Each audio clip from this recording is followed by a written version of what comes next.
Tires are where the rubber meets the road, but they can also be very confusing if you don't know what you're looking at. So follow me and I'll give you a better idea with your next set. Today we're looking at 305/55 R20 Amp Mud Terrain Attack MTA tires. This is an Amp brand tire. It is from the Mud Terrain Attack MT series that they offer. This tire has a performance designation of all-weather mud terrain, passenger light truck, and SUV tire. This tire has a 10-ply construction. I will go over what that means in just a moment.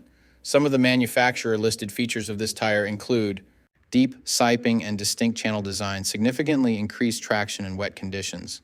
Staggered shoulder design provides a staggered tread pattern for additional traction in rock, mud, and snow, along with increased traction and handling for better on-road performance. Aggressive tread pattern helps to remove mud, dirt, snow, and debris while keeping continuous contact for superior off-road traction and better on-road control.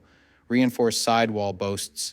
The Amp Aggressive A-shaped lug design provides dynamic biting edges to help through the most extreme conditions, offering increased traction when airing down through any off-road terrain.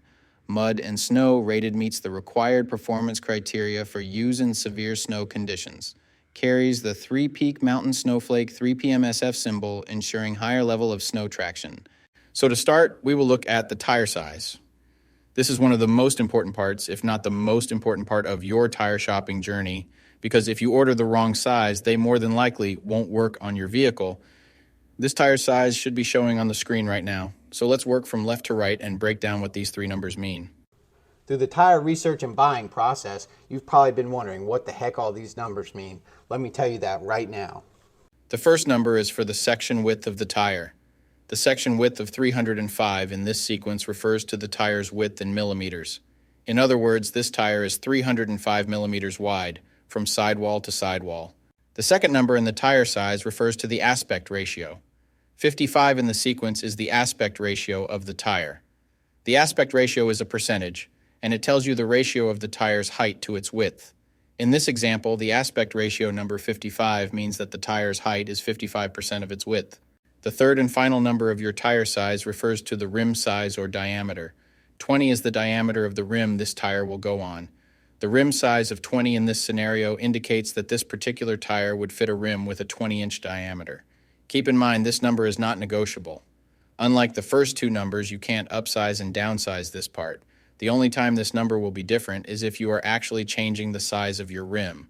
So for example, if you find a fantastic deal on a set of 265/70 or 17 tires, you absolutely cannot use them in place of your current 265/70 or 16 tires, unless you are actually changing the rim size also from 16 to 17.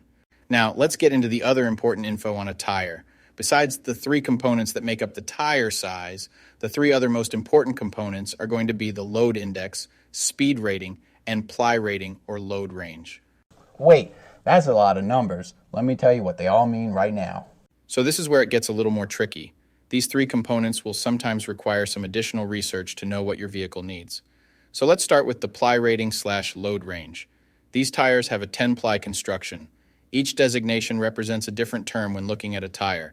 This can directly affect things like max tire pressure and also plays a part in the next two numbers we are going to talk about. When in doubt of the rating your vehicle requires, in most cases it is safe to go with the same rating your vehicle currently has, as long as it was replaced with the correct spec of tire last time they were replaced. Now let's talk about the other two components, load index and speed rating. Next to your tire size, you will see a number and letter combination like 121Q. The number 121 is the load index. This is the number relative to the weight capacity of the tire. The higher the number, the greater the load carrying capability of the tire. Load index ranges from 0 to 150. If you are replacing your tires, they have to be the same or higher load index, never lower. For example, if your current load index is 121, a tire of the same size with a load index of 124 would work for you, but not a tire of the same size with a load index of 118. If you replace your tires and the new ones have a lower load index, the tire has a higher likelihood of bubbling and eventually blowing out.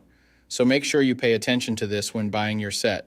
So for the tire we are looking at today, the load index of 121 represents a weight capacity of 3,197 pounds. For my metric system using Friends, that would be a capacity of 1,450 kilograms. Located next to the load index we just talked about, there is a letter. The letter Q is the speed rating for this tire. This is the maximum speed sustainable for the tire. Each letter has a corresponding speed rating approved by the Department of Transportation and the tire manufacturer.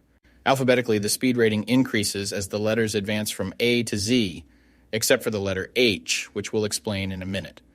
The most common speed ratings range from L, 75 miles per hour, to W, 168 miles per hour. High-performance racing tires speed rated 168 miles per hour or higher are marked ZR. Originally, tire speeds were just S, H, or V, S being the slowest, H being the middle, and V being the fastest. Over the years, as tire speeds have evolved, for whatever reason, H has always remained the same, 130 miles per hour. When Z-speed rated tires were first introduced, they were thought to reflect the highest tire speed rating that would ever be required, in excess of 240 kilometers per hour or 149 miles per hour. While Z-speed rated tires are capable of speeds in excess of 149 miles per hour, how far above 149 miles per hour was not identified. That ultimately caused the automotive industry to add W and Y speed ratings to identify the tires that meet the needs of vehicles that have extremely high top speed capabilities. So the speed rating of Q in the case of this tire means that this tire is rated for speeds of 99 miles per hour or 160 kilometers per hour. While speed rating is important in some unique cases, you shouldn't spend a ton of time focusing and comparing tires based solely off of this. While you do want to make sure the tire matches your vehicle manufacturer's specified speed rating, in almost all cases, the speed rating of a tire should always be above 85 miles per hour, which is technically the fastest posted speed limit anywhere in the United States. In conclusion, when looking at this set, make sure your current numbers and letters all match to ensure a seamless buying experience. Hopefully with the information I just provided you, you can make an informed tire decision. I'll be seeing you guys. Peace.